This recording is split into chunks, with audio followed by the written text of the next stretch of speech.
नमस्कार दोस्तों आज जिस विषय पर हम बात करने वाले हैं ना, अक्सर हम ऐसे विषयों पर बात नहीं करते हैं।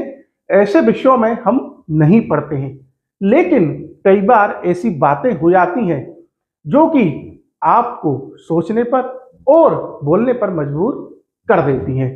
तो आज हम जिस विषय पर बात कर रहे हैं वो है ए.आर. रहमान का विवादित बयान। अभी पिछले कुछ दिनों से ए.आर. रहमान के बारे में काफी बातें चल रही हैं। उन्होंने जो अपना बयान दिया उसके ऊपर तरह तरह की बातें चल रही हैं। तो देखिए, ए.आर. रहमान जी भारतीय म्यूजिक इंडस्ट्री में एक बहुत बड़ा नाम है और वाकई में ही अपनी कला से उन्होंने जो मुकाम पाया है वो काबिले तारीफ है। लेकिन उन्होंने अभी हालिया में एक वीडियो में अपने बयान में कहा कि पिछले 8 सालों में सत्ता में परिवर्तन के कारण जो लोग बैठे हैं वो रचनात्मक नहीं है और कहीं ना कहीं उनके धर्म के कारण उनको जो है काम कम मिल रहा है या नहीं मिल रहा है। तो अब देखिए, ये जो बयान है ना, ये बहुत ही एक खराब स्वाद के साथ लोगों को महसूस हुआ और होना भी चाहिए। क्योंकि देखिए, कभी भी किसी भी कला प्रेमी ने, संगीत प्रेमी ने ए.आर. रहमान जी को उनके धर्म के जो है नजरिए से देखा ही नहीं है।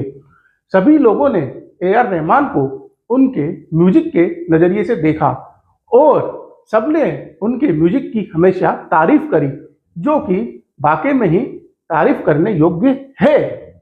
लेकिन फिर भी ए.आर. रहमान ने ऐसा बयान दे के लोगों के मन में कहीं ना कहीं खटास पैदा कर दी है।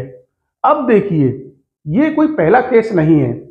आपने मोहम्मद हामिद अंसारी जी, जो कि पूर्व उपराष्ट्रपति रहे और वो भी 2 बार, इसके साथ ही इससे पहले वो काफी ऊंची पोस्टों पर भी रह चुके हैं और देश का प्रतिनिधित्व कर चुके हैं। उन्होंने भी जब अपने उपराष्ट्रपति पद के बाद क्या कहा था कि भारत का मुसलमान डर के माहौल में है, और ऐसा ही कई और जो है आपके लोग इस प्रकार का बयान दे चुके हैं, खास करके मुसलमान समुदाय से। देखिए, जब आप इस प्रकार की बात करते हैं ना, तो आप ना चाहते हुए भी लोगों के मन में अपने धर्म के प्रति जो है सोच पैदा कर देते हैं। क्योंकि असल में जब आप बेहतर कार्य कर रहे होते हैं, चाहे आप कोई कलाकार हैं, चाहे आप खिलाड़ी हैं या आप किसी भी प्रोफेशन से हैं, जब आप अच्छा कार्य कर रहे होते हैं ना, तो कोई भी आपको धर्म के नजरिए से देखता ही नहीं है। तब आप जो है आपकी कला, आपका जो प्रोफेशन है, वो ही लोगों को पसंद आता है और लोग उसी की तारीफ करते हैं। अब ए.आर. रहमान जी ने जब ऐसी बात कही तो उन्होंने कहीं ना कहीं लोगों को जो उनके प्रति भाव है उसमें एक गांठ बांध दी। अभी हाल में ही कल जो है ए.आर. रहमान जी ने एक वीडियो अपने इंस्टाग्राम अकाउंट पे डाला और उसमें उन्होंने इसकी सफाई दी। लेकिन कहते हैं ना कि एक बार जो गांठ बन जाती है ना, तो फिर उसे खोल भले ही लो, लेकिन फिर वो धागा एक जैसा नहीं रहता है। तो वही बात अब हो गई है और ए.आर. रहमान जी ने व्यर्थ में ही लोगों को धर्म का जो चश्मा है ना, वो पहनने पे मजबूर कर दिया है। अब देखिए, ए.आर. रहमान जी को एक बात सोचनी चाहिए कि आप किसी भी फील्ड में हो, आप कितने भी उत्कृष्ट हो, लेकिन सबका एक पीक होता है और सबको इस समय से गुजरना पड़ता है। आप हमेशा जो है उच्च चोटी पर नहीं रह सकते हैं। आपसे पहले भी कोई था और आपके बाद भी कोई आएगा और आपको समय के अनुसार ढलना होता है। जैसे कि सोशल मीडिया पे आजकल आप सभी चलाते हैं, तो ट्रेंडिंग का जमाना है, यानी कि कोई चीज ट्रेंड करती है, लोग उस पर वीडियो बनाते हैं तो बहुत अच्छे लाइक्स और व्यूज आते हैं, लेकिन उसके बाद फिर दूसरी चीज का ट्रेंड आ जाता है। उसी प्रकार से चाहे आप कला के क्षेत्र में, चाहे आप खेल के क्षेत्र में, आपको नए नए प्रयोग करते रहने पड़ते हैं। आपको अगर उत्कृष्ट बनना है तो औरों से आगे आपको चलना पड़ता है, औरों से नई चीजें करनी पड़ती हैं। आप हमेशा एक ही चीज से हमेशा चोटी पर नहीं रह सकते हैं। तो ए.आर. रहमान जी को ये बात समझनी चाहिए और जो आज की पीढ़ी जिस प्रकार से जो चीज पसंद कर रही है उनको उसी प्रकार का जो है म्यूजिक उनको देना चाहिए। हम ऐसा नहीं कह रहे हैं कि ए आर रहमान जी के म्यूजिक में आज भी कोई कमी है, क्योंकि देखिए ए आर रहमान जी का म्यूजिक जब भी हमारे कानों में पड़ता है ना तो हम पहचान लेते हैं कि ये जरूर रहमान जी ने बनाया होगा, क्योंकि इसकी जो ट्यून है इसमें जो हमें आनंद आ रहा है वो एक अलग ही स्तर का आ रहा है। अब देखिए सचिन तेंदुलकर क्रिकेट के भगवान कहे जाते हैं। सचिन तेंदुलकर ने 200 टेस्ट मैच खेले, उनकी 329 पारियों में सचिन तेंदुलकर 5 बार गोल्डन डक पे आउट हुए, यानी कि पहली बॉल पे आउट हुए, यानी कि वो उनकी नाकामी रही। अब देखिए 200 टेस्ट मैच खेलने के बाद सचिन ने ऐसा नहीं है कि उन 200 में ही शतक बनाया। सचिन तेंदुलकर ने 200 मैचों की 329 पारी में 51 टेस्ट जो है शतक बनाए, यानी कि कितनी पारियां ऐसी रहीं जिनमें वो खाता भी नहीं खोल पाए और जिनमें वो कम स्कोर पे आउट हो गए। तो वो तो क्रिकेट के भगवान है, तो वो भी हर मैच में हर पारी में अपना सर्वश्रेष्ठ यानी कि बेस्ट नहीं दे पाए ना, तो देखिए कहीं ना कहीं हम में कोई कमी रह जाती है। तो उसका अर्थ ये नहीं है कि हमारा धर्म या हमारे जो है किसी के साथ ताल्लुकात जो है वो हमारे आड़े आ रहे हैं। अगर हमारी कला अच्छी है तो देखिए हमें काम अवश्य मिलेगा, हमारी प्रशंसा अवश्य होगी, नहीं तो हम में कहीं ना कहीं कमी आ रही है जिसे हमें सुधारना चाहिए।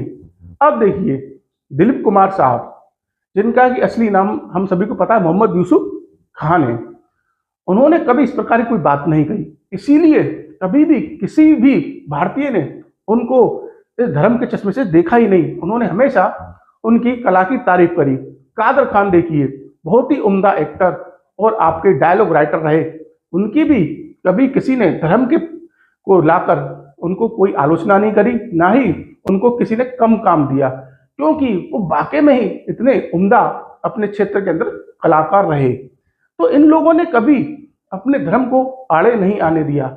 अब देखिए ये चीज नहीं होती है कि जब तक आप सफल हैं, जब तक आप चोटी पर हैं, तब तक तो ठीक है कि साहब हम अपनी कला के जो हिसाब से टॉप पर हैं, लेकिन जब हम ढलान पे आए तो हमने अपना धर्म आगे कर दिया कि साहब हमारे धर्म के कारण हमको जो है काम नहीं मिल रहा है, ये चीज गलत है। सफलता तो आपकी और असफलता लोगों की, ये अच्छी बात नहीं है।